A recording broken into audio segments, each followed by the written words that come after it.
ही चर्चा चुकीची आहे.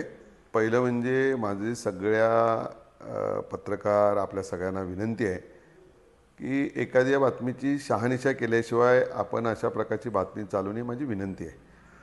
आज बघा निवडणुकीला 1.5 महिना झाला आणि त्याच्यानंतर त्या भागातली जर काही कामं असली, आता इथलं वाळूचं धोरण आहे, इथलं आंबोली चौकूळ घ्यायचा कबुलात दवकाराचा विषय आहे, असे अनेक विषय पेंडिंग आहेत. ते लोक आज या ठिकाणी येत आहेत आणि त्याच माध्यमातून मी पहिल्यांदाच मंत्रालयात गेलो आणि खाली काही आपले पत्रकार मित्र पण मिळाले. त्यांना विचारलं, बाबा बावनकुळे साहेब कुठे बसतात, कारण मी पहिल्यांदाच गेलो होतो हे सरकार बसल्यानंतर. ते म्हणजे बा 7व्या मधला त्यांची मिटिंग चालू आहे. त्यांनीच सांगितलं की बा लवकर जा, ते पुण्याला जाणार आहेत.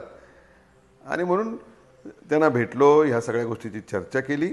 एवढाच विषय होता. मीच नाही, अनेक आम्ही 2-3 आमदार होतो त्या, म्हणजे मी होतो आणि तिथले 2-3 आमदार परत होते त्यांच्याबरोबर. त्यामुळे कुठलाही विषय त्याच्यात तथ्य नाही. अशा प्रकारची माझी सगळ्यांना विनंती आहे की चुकीची बातमी या ठिकाणी आपण सगळ्यांनी कोणी चालू नये, याच्यात कुठलाही अर्थ नाही.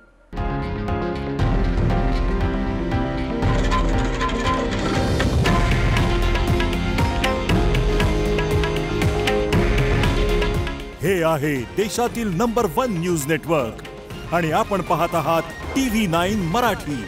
काळजी तुमची, हित महाराष्ट्राचं.